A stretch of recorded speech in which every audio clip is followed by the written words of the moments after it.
Come on, baby, don't you wanna go? Come on, baby, don't you wanna go back to that same old place, my sweet home, Chicago? Come on, baby, don't you wanna go? Come on, baby, don't you wanna go? From the land of California to my sweet home, Chicago.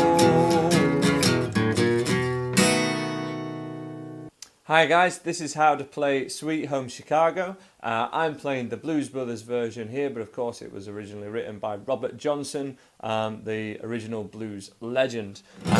This is an example of a 12-bar blues in E, and it's also part of a whole bunch of songs I'm using in my beginner's course to show you how to play this B7 and give you lots of different genres that kind of use it. In this song, we've already done in this course a 12-bar blues in E, which was Before You Accuse Me. That was our song example of an introduction to a 12-bar blues in E. And in this lesson we're going to be covering how to swap the E and the A chord for the blues riff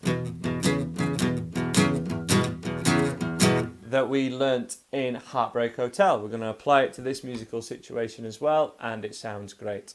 I'm not going to be covering the intro in the lesson, though I will tab it out on my website and put it next to the chord sequence, which I will write for you, as I say, all in my website.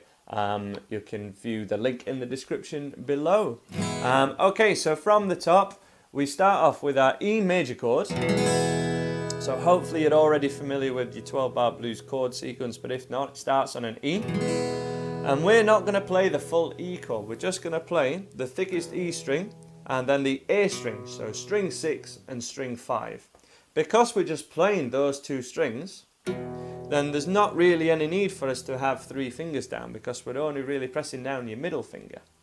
So we'll lift the other two off, keep the middle finger down, but if we keep that middle finger down, we can't really use the other fingers and play riffs with them, play over single notes.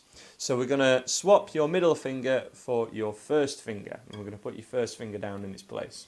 So first finger is now at 2nd fret of the 5th string, and it's playing a B note.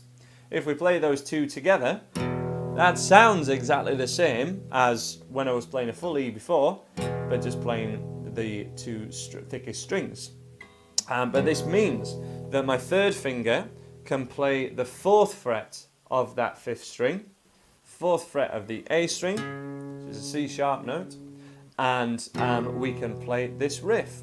We're going to play your first chord, just the normal E chord twice, 1 and then on 2 and, you can stay with your third finger down, or you can vary that with 1 and 2 and. You can come back to your first finger. The first one sounds like this, and this is probably the easier version of it, and this will sound absolutely spot on appropriate for this song. 1 and 2 and 3 and 4 and 1 and 2 and 3 and 4 and. First finger, third. First, third. 1, 2, 3, 4.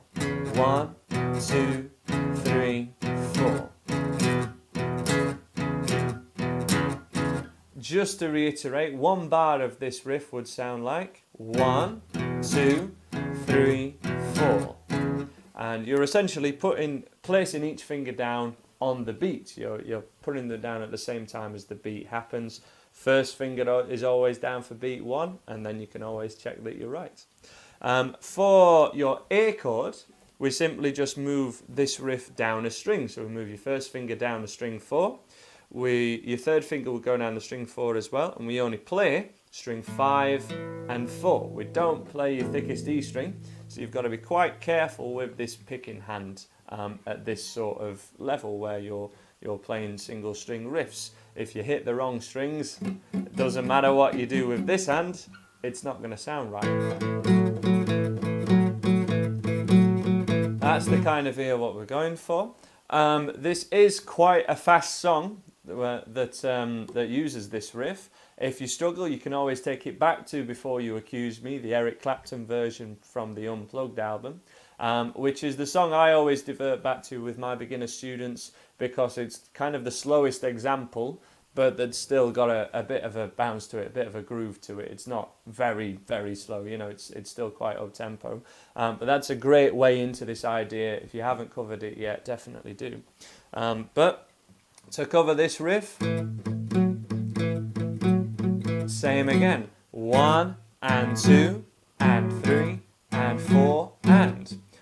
So let's have a close-up on this riff now, just in case you need a little bit more help with it.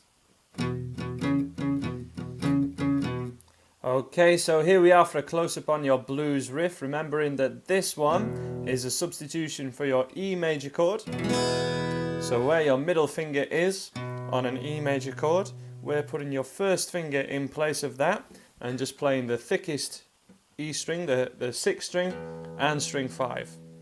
We're playing these together as one, and then we're placing your third finger down on the 3rd and 4th hit. So 1 and 2 and 3 and 4 and. So 2nd fret and 4th fret, both on the 5th string, and this sounds as a substitution for your E major chord when you're just playing the thickest 2 strings. 1 and 2 and 3 and 4 and. Remember, we're playing this with swing, so you don't want to keep them all even. 1 and 2 and 3 and 4 and 1 and 2. That's for a more rock and roll orientated blues riff, and this one is for a kind of old school Muddy Waters sounds with a bit of a bounce to it. 1 and 2 and 3 and 4 and. To play over your A chord with the same riff, we move everything down 1 string to string 5 and 4, so your first finger moves down to string 4, your third finger would also move down to string 4, and therefore we've got an open A string, and if we just play it with your first finger down, that is an A power chord, otherwise known as an A5, and we're going to then place your third finger down in the same pattern, 1 and 2 and 3 and 4, and 1 and 2 and 3 and 4 and 1 and 2 and 3 and 4 and to move between these two, you just basically slide as close as you can, keep as close as you can, rather than lifting your first finger off like this and placing it down when they're right next to each other. Just slip it up, slip it down. For example, E to an A, and then straight back up.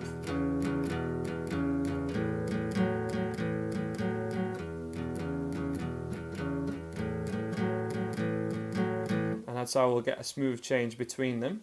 To neaten up the picking side and to make it sound a little bit authentic, what we're going to do here is palm mute very slightly. We're going to have the outside of your hand hitting the bridge right here, resting on it, and you want to go for the sound of it really. So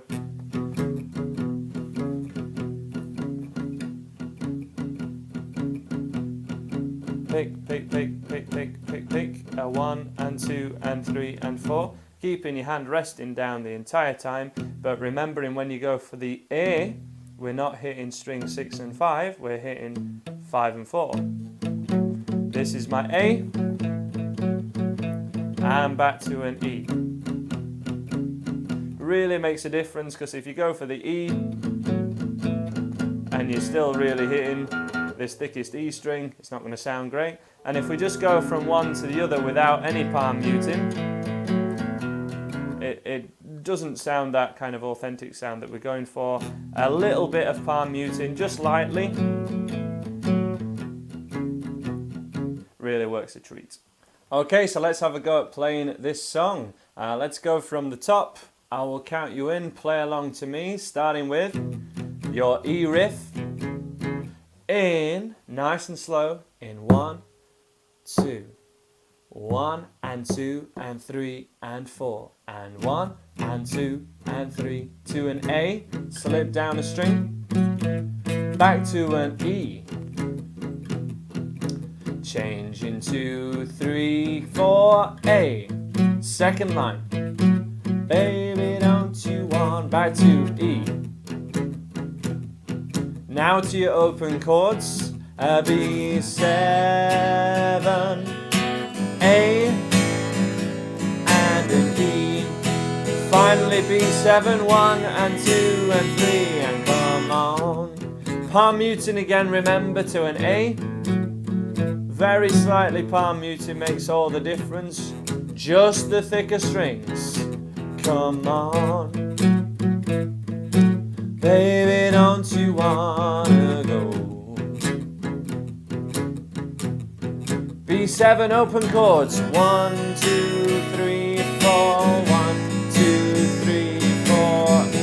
2, 3, 4. 1, 2, and end it there.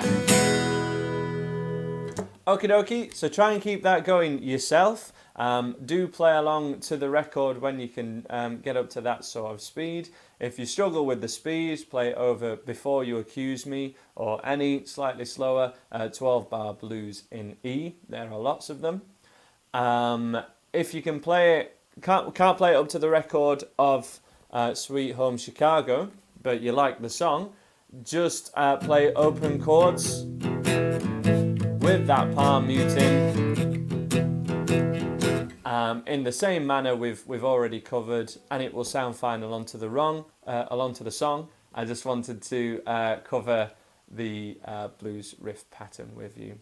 Thanks for watching. I hope you liked this video. Please like and subscribe if you like it, and check out the other videos on my website, andyguitar.co.uk. It's all available for free, a full beginner's course laid out for you, and I hope to see you again.